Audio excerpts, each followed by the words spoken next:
Hey y'all, it's Sierra, aka Capricorn Moon Goddess, back with another video. This is going to be a reading, so I am going to be pulling some cards. However, I do have some things that I need to tell y'all before I pull the cards. Also, you may hear a crackling noise throughout this video, and that is this candle right here. This is a wooden wick candle, so if you're wondering what the noise is in the background, that is the crackling of the wick. So I'm going to be pulling some cards related to some of these channeled messages I have. I have a lot of deep channeled messages that I've been receiving, but I can't really go over those right now. Because it's like high level spiritual type stuff, so it's not for everybody, but I can go over these, pretty simple messages that I've received. So one is our grieving period is over. Okay, use your discernment while you're listening to this video. If it resonates with you, then it's for you. If it doesn't resonate, it's not for you. If you have to question whether or not it resonates, most likely it's not for you. This is not to take the place of any professional advice, any legal advice, any medical advice, any advice from a psychologist, counselor, psychiatrist, anything like that. Okay, let me make that clear. As a life coach and as a reader, sometimes the lines can seem to get blurred, but this is not professional advice. Okay, this is just based on intuitive information that I'm receiving, but you have to use your own intuition and your own discernment. Just straightening up the camera here. Your own intuition and your own discernment to see if these resonates with you, and then you have to make a decision based on your own discernment and intuition. Okay, so as I was saying, so I'm getting that our grieving period is over. So we have had time to grieve about the people that we've lost in our lives. And I'm not just necessarily talking about death. I'm talking about people that are still here walking this earth that we have had to let go of, or may have let go of us. Okay.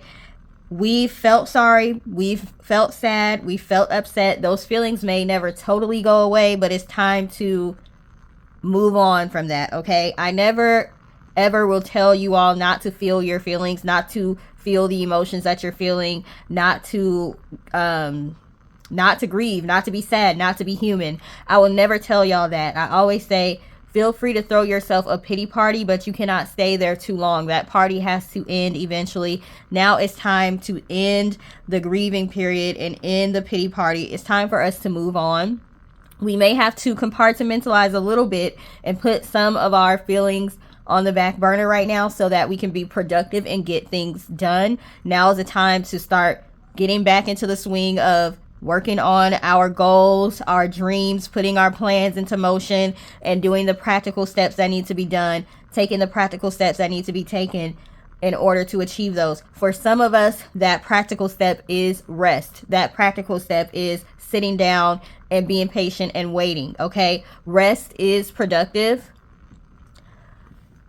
Hold on, let me move my phone a little bit because it's kind of almost on the button.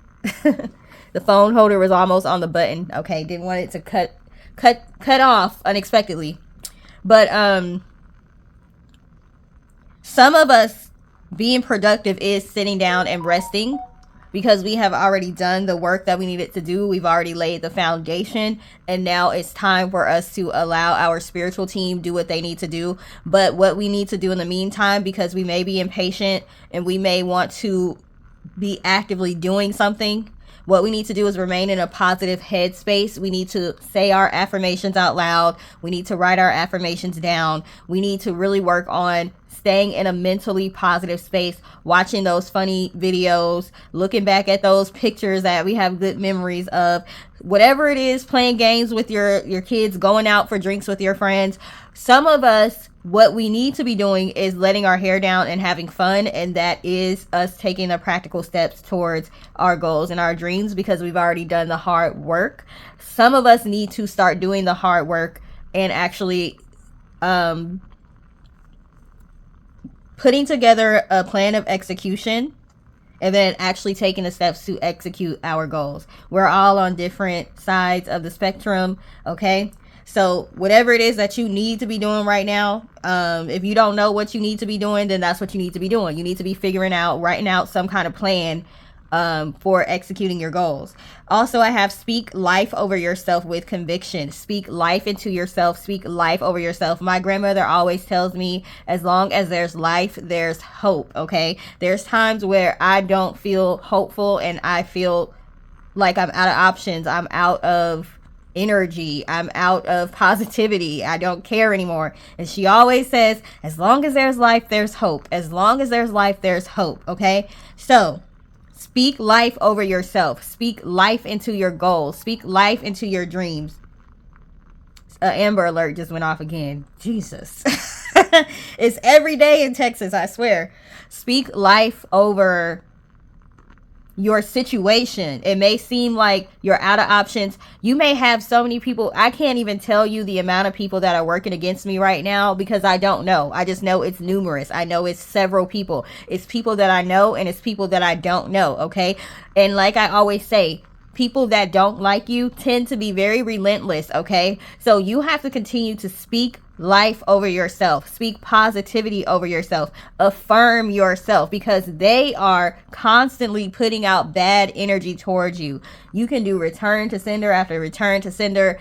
Make sure you are asking your higher power for help, giving your higher power, your angels, your ancestors, God, whoever you refer to them as, permission to intercede on your behalf, to intervene on your behalf, to help you fight your battles. You have to give them permission for them to be able to do that. And we're going to have to be just as relentless with speaking protection over ourselves and speaking positivity over ourselves. And I'm saying speaking, you can do writing as well, but I'm getting very strongly that we need to use our voices to command whatever we want to happen. We need to use our voice to speak that, to command that. Okay. Use your voice, speak out loud, pray out loud. You can write too, but it needs to be a combination. Okay. Something about using your voice is powerful here. And that's the good thing about growing up Pentecostal, which is Christian, but it's like Black people Christianity, like Baptist, Church of God in Christ. The good thing about that is you learn how to pray. You learn how to speak over yourself. You learn how to speak with authority. Okay. You learn how to command spirits. You learn how to speak up. You, even when you're talking to God or the divine or your higher power, to speak with authority. Like, I need you to help me now. I need your assistance. I'm open to your assistance. I'm thankful. I'm grateful. Come through for me. You learn it's okay to ask God to give me a sign. Show me something. Show me some form of a miracle to help to keep me motivated. Yeah, we're supposed to be faithful, but sometimes I need you to help me to remain faithful, okay? Because it's getting hard down here, okay? So when it comes to religion, we have to remember that not everything that we were taught is bad, and we don't have to throw everything away because religion is just a branch of spirituality. See, y'all have to remember that spirituality, spiritual practices with the indigenous people, the aboriginal people, the original peoples, that stuff came before religion. Religion came after that, but it took from all of those spiritual practices from the original peoples all over the place. So if you study religion, you will see a lot of the stories are the same. It's just the characters' names are different. There may be some slight details, but a lot of times the details are dang near the same with mythology and history and religion and all of that stuff. So it's just remixed. Okay, so even though religion sometimes can seem as if it's being used to control, and spirituality seems to be a little bit more empowering and a little bit more empowering people to not be codependent, okay, and to understand your own individual power. That's why a lot of spiritual people still use the Bible, because a lot of the words in there can be used to strengthen yourself, to fortify yourself, okay? So we have to remember that we can still tap into some of those things that we learned while we were religious, okay?